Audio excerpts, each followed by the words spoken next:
Hola a todos, qué bueno tenerlos por aquí para un nuevo análisis. Hoy vamos a sumergirnos de lleno en las bases de nuestro mundo moderno. Vamos a recorrer un periodo que literalmente puso patas arriba la geografía, la tecnología y las estructuras de poder de todo el planeta. Hablamos de una época loquísima de imperios colapsando, máquinas revolucionando la vida diaria y fronteras que se dibujaron muchas veces con tinta y sangre. ¡Comencemos! Para no perdernos en tanta historia, este es nuestro mapa de ruta. 1. Definiremos qué es esto del largo siglo XIX. 2. La revolución industrial global. 3. Nos vamos a Europa para ver sus revoluciones y el nacionalismo. 4. Cruzamos a América Latina y la construcción de sus naciones. Y 5. El gran final de una era. Arrancamos con el punto 1, el largo siglo XIX. Seguro se preguntan, ¿por qué largo? Bueno, ponerle esta etiqueta al siglo XIX es perfecto, porque la historia real rara vez respeta un calendario exacto de 100 años. Este concepto nos sirve para entender ese puente crucial que separa definitivamente el periodo moderno temprano del presente industrializado en el que vivimos hoy. Básicamente, es en estas décadas donde nace el mundo contemporáneo. Y para que se den una idea de la magnitud de este cambio, fíjense en este número brutal. 1.750 millones. Hacia el final del siglo XIX, la población mundial prácticamente se duplicó. ¿Cómo pasó esto? Pues fue gracias a dos cosas fundamentales. Primero, las nuevas tecnologías aplicadas a la agricultura que dispararon la producción de comida. Y segundo, unas mejoras gigantescas en salud pública, porque al fin se descubrió cómo se propagaban las enfermedades infecciosas. Esto permitió que por primera vez en la historia, multitudes de personas pudieran vivir en grandes ciudades sin que fuera un desastre sanitario. Pasemos a nuestro segundo punto, la revolución industrial global. El corazón de todo este asunto, el verdadero motor de este largo siglo, es la revolución industrial. Empezando por Europa Occidental y Estados Unidos, se logró algo increíble: usar combustibles fósiles para hacer funcionar máquinas de vapor en las fábricas. Esto cambió las reglas del juego por completo. Y ojo, no se quedó solo en las fábricas. Esta tecnología se aplicó al transporte y a las comunicaciones. Con el telégrafo, el ferrocarril y el barco de vapor, las distancias globales se encogieron drásticamente. Esto desató olas masivas de migración y sentó las bases para la primera gran globalización moderna. Pero claro, aquí viene el lado más oscuro. Este monopolio inicial de Occidente sobre la industrialización generó un desequilibrio de poder catastrófico. Por un lado, las potencias occidentales, armadas hasta los dientes con fusiles y artillería producidos en masa, lograron una superioridad militar aplastante. Mientras tanto, las formas de producción tradicionales en el resto del mundo se vinieron abajo.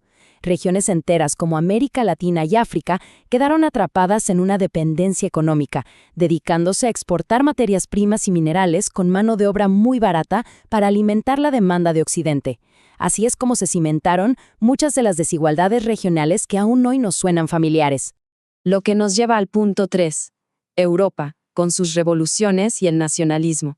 Después de que derrotaron a Napoleón, los reyes europeos intentaron volver al absolutismo de antes, como si nada hubiera pasado.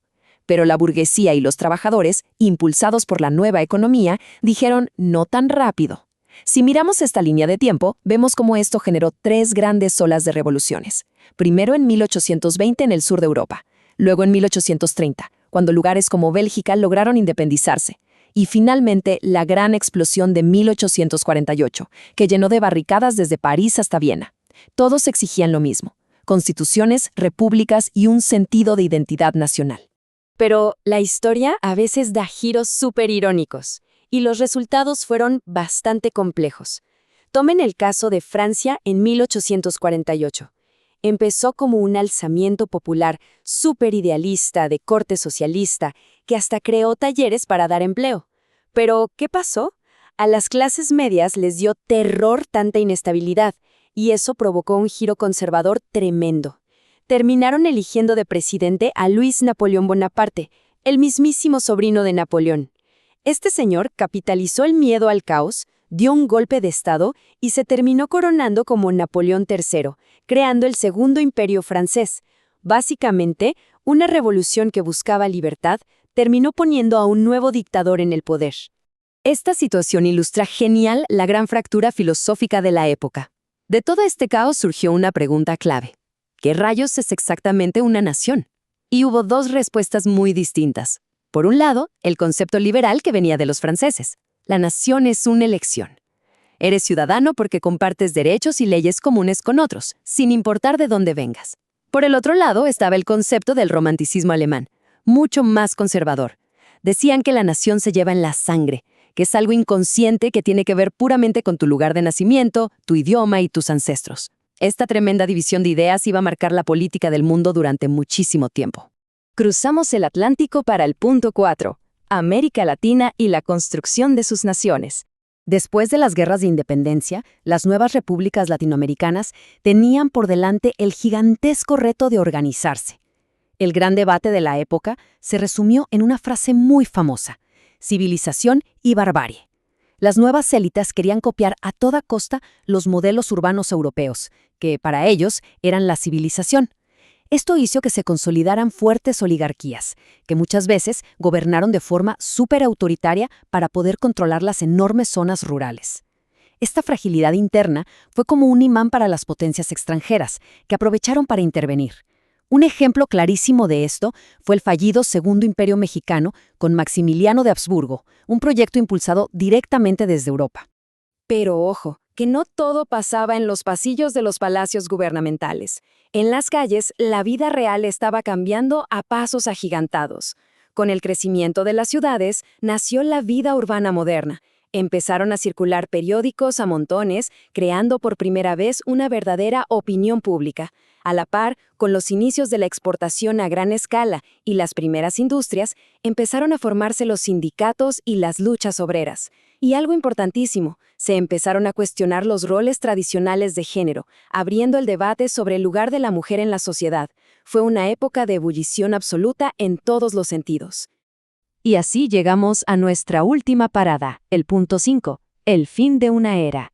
A pesar de todo el colonialismo y los sistemas de opresión de este siglo, hay que reconocer que las ideas de libertad lograron victorias históricas. Hubo una marcha lenta pero segura hacia la emancipación humana. Fíjense, Gran Bretaña frenó gran parte del comercio atlántico. En 1861, Rusia por fin liberó a millones de campesinos de la servidumbre, y Estados Unidos, en plena guerra civil, en 1863, abolió la esclavitud, un paso que luego seguirían Brasil y Cuba. Estos avances humanitarios se dieron de la mano del nuevo capitalismo, que prefería trabajadores asalariados, y también gracias al surgimiento del movimiento feminista internacional, logrando conquistas legales que antes parecían imposibles. Pero todo este frágil castillo de naipes terminó colapsando de la peor manera.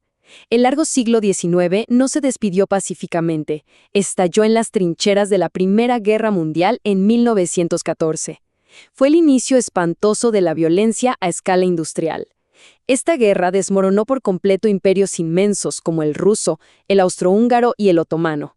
Además, hizo que los gobiernos tomaran un control militar y económico sin precedentes, creando el caldo de cultivo perfecto para las ideologías extremas que veríamos en el siglo XX. Y por si fuera poco, dejó a las potencias de Europa tan debilitadas que marcó el principio del fin de su absoluto dominio mundial. Entonces, al mirar nuestro mundo de hoy, resulta imposible no ver las huellas gigantescas de esta época, desde cómo dependemos de la tecnología hasta cómo está repartida la riqueza y el porqué de muchas de nuestras fronteras. Todo, absolutamente todo, pasó por los hornos y las barricadas de ese siglo transformador. Todo está conectado. Les dejamos esta pregunta en pantalla para reflexionar. Es impresionante, ¿no? Muchas gracias por habernos acompañado en este recorrido analítico. Esperamos que este vistazo al pasado les deje con muchísimas ganas de seguir descubriendo de dónde viene nuestro mundo moderno. ¡Hasta la próxima!